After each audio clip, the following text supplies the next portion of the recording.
ले जाया जाता है, और जब खींच के ले जाते हैं तो आदमी होता है ना, उसके मुंह से आवाज निकलती है, ना वो बोल ही पाता है, ना ही वो कुछ कह पाता है अपने परिवारजनों का, केवल मुख देखता है। परिवारजन क्या है? केवल हमारे पिछले जन्म के कुछ फर्ज हैं जिनको निभाने के लिए हम इस जन्म में आते हैं और उसको पालन पोषण करते हैं।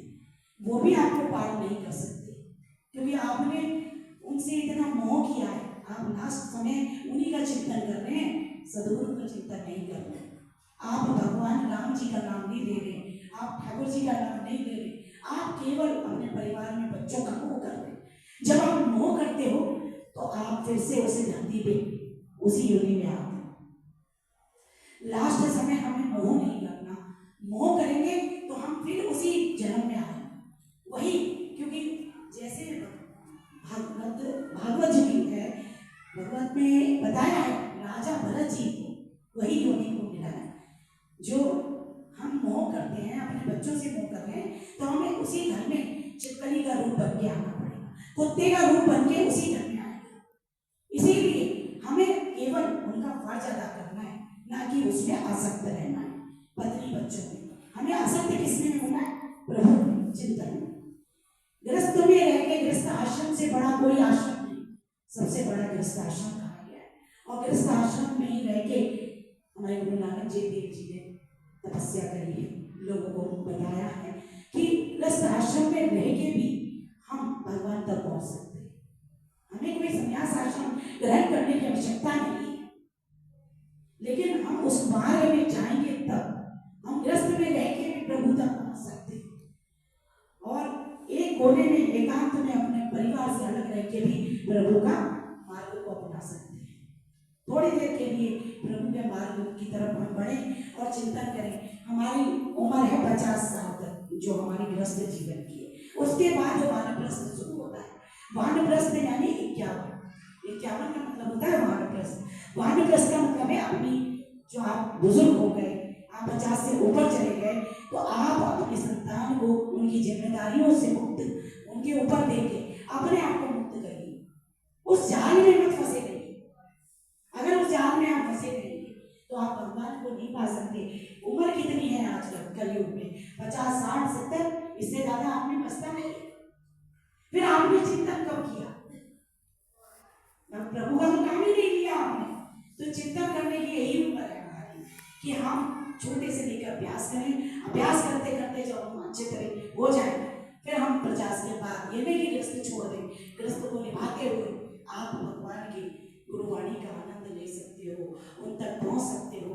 और वानप्रस्थ का मतलब ये नहीं कि आप जंगल में चले जाओ बच्चों को छोड़ के, आप घर में रह के भी वो काम कर सकते हो। तीर्थों का भ्रमण कीजिए, इतने गुरुद्वारे, इतना तीर्थ हमारे बड़े बड़े, उनका भ्रमण कीजिए, तभी तो आप पता कर पाएंगे कि इस धरती पे आए आपने क्या देखा। आप तीर्थ नहीं जाएंगे तो आपकी उसकी वैल्यू आपको नहीं पता चलेगी, आप उसका आनंद को नहीं ले पाएंगे, आप उस चीज से वंचित रह जाएंगे। इसीलिए ये जीवन हमको मिला है केवल भक्ति करने के लिए।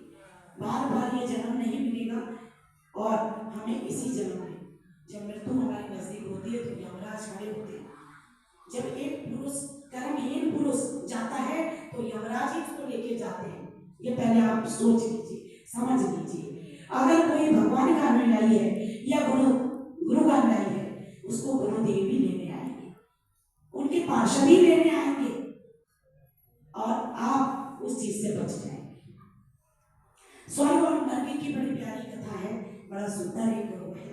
और एक राजा थे जिन्होंने कभी जिंदगी में अपने कभी पाप नहीं किया, हमेशा पुण्य किया, हमेशा ही पुण्य करते रहे, और इतना पुण्य करते थे कि अपने जो अपनी प्रजा थी उसको कभी भी दुखी नहीं देखते थे, हमेशा उनके पालन पोषण में लगे रहते।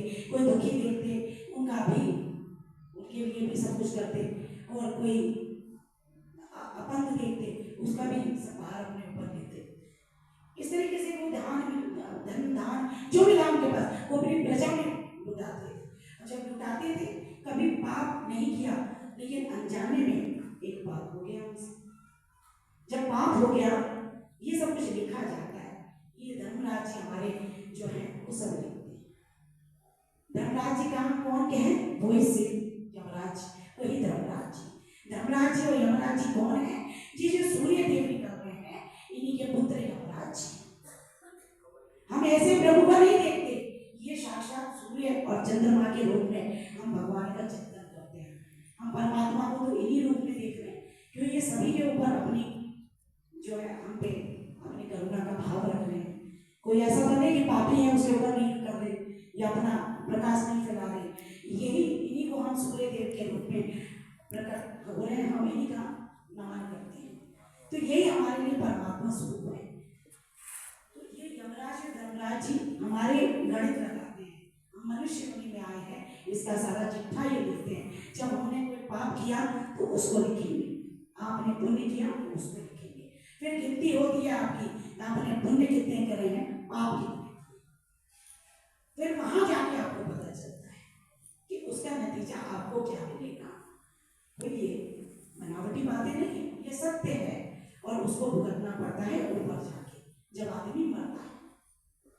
पहले तो यहाँ से निकलना ही कठिन है, और निकलेंगे तब जाके ऊपर जाके भी बहुत कष्ट है।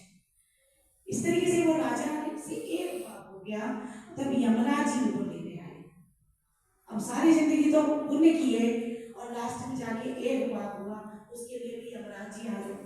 यमराज जी ने कहा कहिए राजा जी, अब आपने सारी जिंदगी मान लिया पुण्य किए हैं, लेकिन आपसे एक पाप हो चुका है, आपको जाना तो नरक में ही पड़ेगा।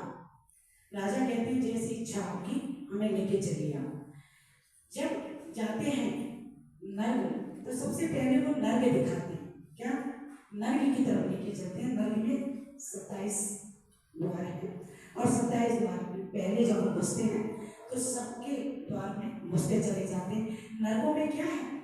नरक में वही पापी हैं जिन्होंने पाप किया हुआ है और इतना कष्ट दिया है लोगों को, उन्होंने सोचा नहीं कि हमें हमारे साथ भी ऐसा होगा है।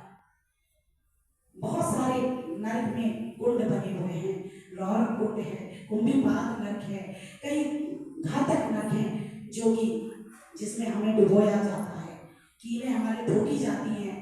लौह नरक है, अंधा कुआं है जो लैट्रिन और बाथरूम से भरा हुआ है, उसके अंदर हमको डाला जाता है। कौन सी कढ़ाई में हमको तला जाता है। आप यहाँ सोच रहे होंगे ऐसा कुछ नहीं होता, लेकिन होता है, सब कुछ होता है ऊपर जाके। जैसे आप कर्म करेंगे उसके अकॉर्डिंग आपको वो नरक मिलेंगे और भोगने पड़ते हैं। इस तरीके से वो राजा को नरक दिखाया। जब राजा नरक में एंट्री किए, जब राजा ने प्रवेश किया तो वहां जो इतने पापी थे चिल्लाने लगे, जो चिल्ला रहे थे हमें बचाओ, हमें निकालो, हमें निकालो। वो पापी चिल्लाते चिल्लाते उस राजा को देख के थोड़ा शीतलता में आ गए। शीतलता से वे कैसे आ गए? शीतल उनको कैसे प्राप्त हुआ? क्योंकि एक पुण्य करने वाला आदमी वो नरक में आ गया, जिससे उनको ठंडक महसूस हो रही। वरना नरक में तो केवल आग ही आग है, जिसमें आदमी जलता है, उसकी त्वचा को जलाया जाता है और दीवारों के अंदर ठोका जाता है कीलों के द्वारा। इतनी बुरी तरीके से वहां मरता नहीं है, वो चिल्लाता है मुझे निकालो इस नरक से। इस तरीके से वो चिल्ला रहे थे। जब देखा कि राजा कोई संत यहाँ आए हैं, इन्होंने जीवन में अपने केवल मात्र पुण्य किया है, मात्र एक पाप किया जिसके कारण वो यहाँ आए। उनके आने से उनको शीतलता मिली और सारे जो बुरे करने वाले थे चिल्लाने लगे हे प्रभु।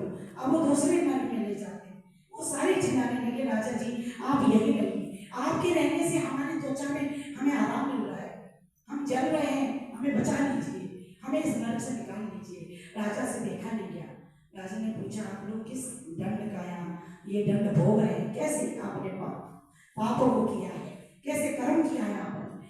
बोले हमसे बहुत गलती हुई है, हमने मनुष्य योनि में बहुत बुरे पाप किए हैं, लोगों को सताया, जीव हत्या करी, गलत चीजों का उपयोग किया, इस कारण से आज हमें यहाँ ये सब झेलना पड़ रहा है, ये यातनाएं हमको सहन करनी पड़ रही है। अब केवल आपके आने से हमको ये ठंडक महसूस हो रही है, तो कृपया आपको इस नरक से निकालिए। जब राजा ने सोचा कि हमारे मेरे एक आने से केवल इनको इतनी तसल्ली मिल रही है, तो क्यों ना मैं भी यही हूं। यमराज जी कहते हैं कि देखिए आप नरक को घूम लीजिए, भ्रमण कर लीजिए, और उसके बाद हम आपको स्वर्ग में लेके जाएंगे। बात में बोले क्यों? लेकिन मुझे तो स्वर्ग में नहीं जाना। बोले इसलिए जाना है क्योंकि आपने पाप कम किया है और पुण्य ज्यादा किया है, और हम आपको केवल मात्र दर्शन कराने के लिए नरक में लाए हैं, ना कि यहाँ रोकने के लिए। रोकने के लिए नहीं लाए हैं, आपको दर्शन कराने के लिए। बोले लेकिन मुझे, मेरे साथ अगर इतने सारे लोग ये पापी हैं और यहाँ जल रहे हैं और इनके मेरे रहने से यहाँ संतुष्टि मिल रही है, तो मैं यहाँ नरक में ही रहना पसंद करूंगा, स्वर्ग में नहीं जाऊंगा। ये सुन के यमराज जी की आंखों में आंसू आ गए और वो कहते हैं, हे राजा, तुमने सारी जिंदगी तो पुण्य करे, लेकिन इस जो लास्ट में तुमने ये किया है, ये तो तुम्हारा जो लास्ट में एक पाप हुआ उसको भी खत्म करता है। राजा ने कहा कि मैं अगर जाऊंगा स्वर्ग में तो इन सब आत्माओं को लेके जाऊंगा, अकेले मैं नहीं जाऊंगा, क्योंकि अगर मैं लेके अकेले गया तो ये मेरा अपमान होगा, ये अपमान। तो मैंने सारी जिंदगी पुण्य किए हैं और मैं नहीं चाहता कि कोई मेरी वजह से यहाँ तकलीफ में रहे, और मैं चाहता हूँ कि सारे लोग मेरे साथ स्वर्ग में जाएं, यहाँ कोई भी ना रह जाए। ये सुन के यमराज जी प्रसन्न हुए, और प्रसन्न होते हैं तो फिर सारे जितनी यातना लोगों ने वहाँ झेली भी हैं, वो राजा के साथ सभी को छोड़ देकर और नरक से स्वर्ग में चले जाते हैं। तो एक जो पुण्य करने वाला आदमी है, इससे आपको शिक्षा मिलती है कि पुण्य कितना भारी है पाप के ऊपर। तो अगर आप पाप की तरफ भागेंगे तो आप किसी को मुक्त नहीं कर सकते, ना ही अपना भला कर सकते हैं, ना ही किसी और का। अगर आप पुण्य की तरफ रहेंगे तो पुण्य आपके ज्यादा होना चाहिए, पाप आपके कम। अज्ञानतावश हमसे चलते समय चीटियां और जो मर जाती है या जीव हत्या हो जाती है, वो अज्ञानता से होती है, वो पाप इतना ज्यादा भारी नहीं है। लेकिन जो हम जाने बुझ के जीव हत्या करते हैं, उनका सेवन करते